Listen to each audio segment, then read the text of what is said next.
cá estamos de volta. Que tenham uma boa tarde, muito obrigado pela vossa atenção e que Jesus, benfeitor incondicional de todas as horas, permaneça conosco a nos abençoar. Que estejamos em sintonia com este grande amigo e companheiro de todas as nossas horas. Vamos dar um minutinho.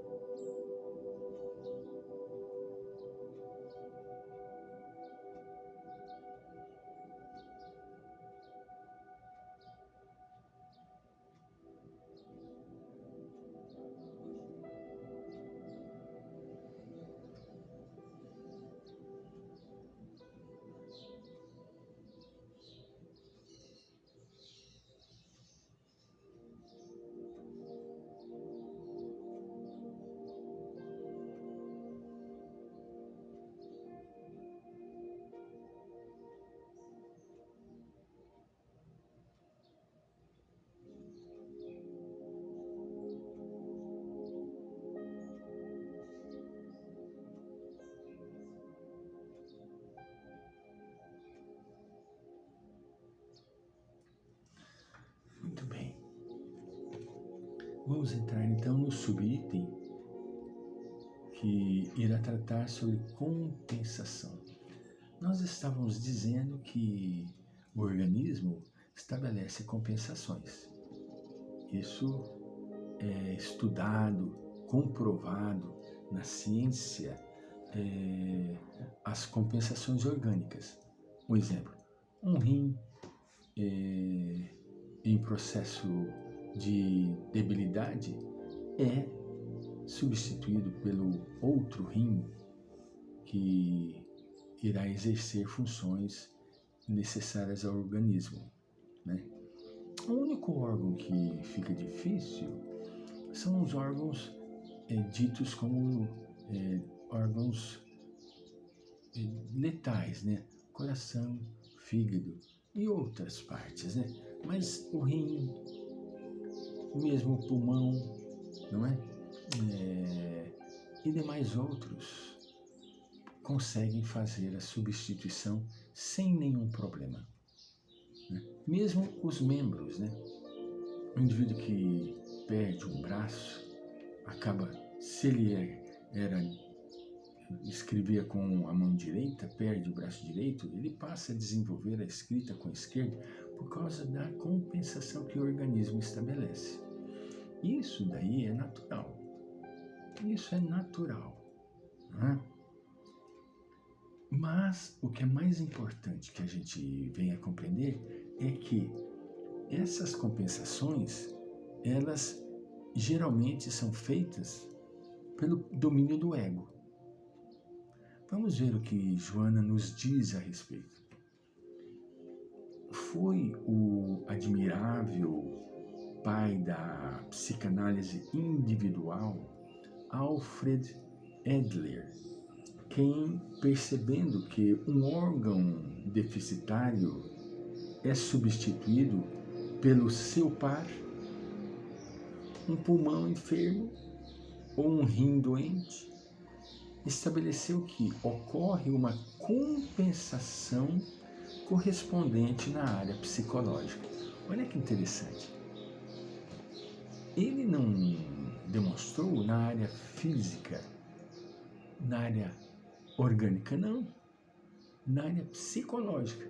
Porque tudo, caríssimos irmãos e irmãs, ocorre neste nosso cérebro. Ele que governa todas as ações do nosso corpo.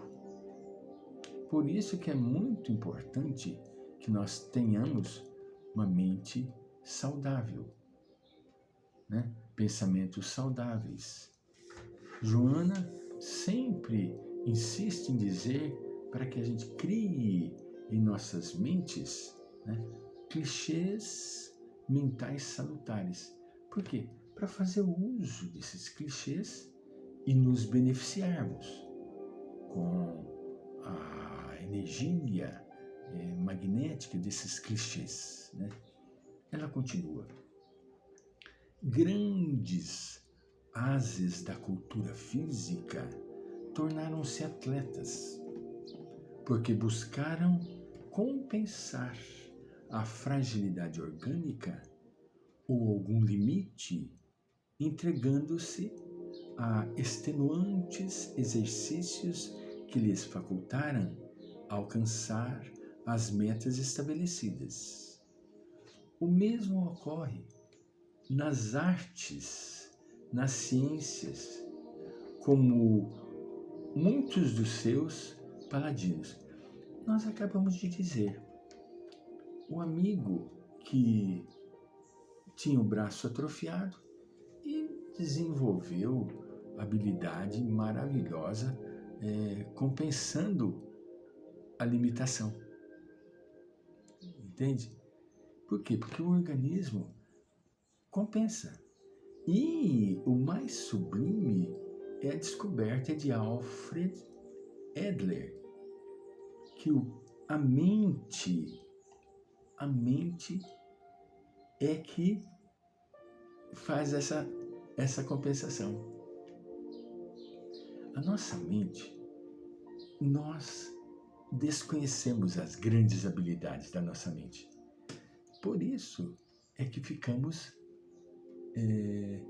sujeitos às pobrezas do ego, porque o ego é egocêntrico, é egoísta.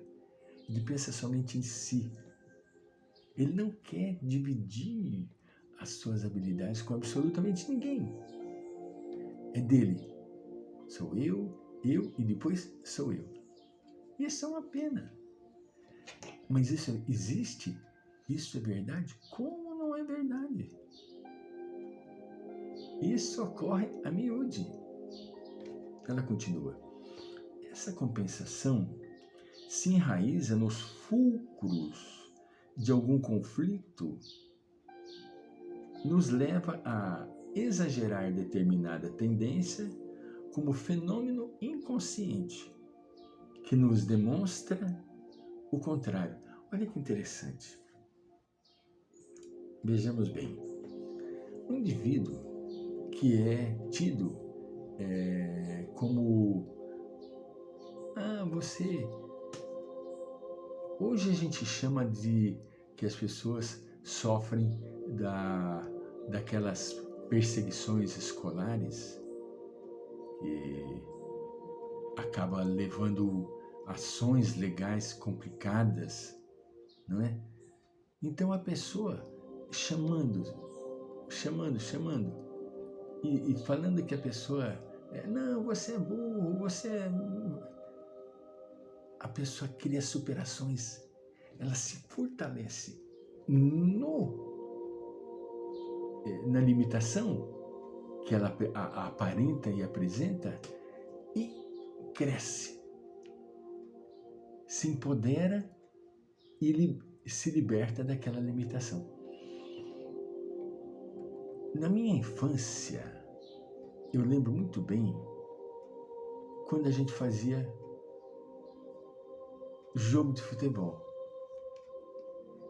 Haviam algumas pessoas que nós não queríamos de jeito nenhum que fizessem parte do time. Por quê? Porque eram pessoas limitadas, não sabiam, não tinham domínio sobre a bola.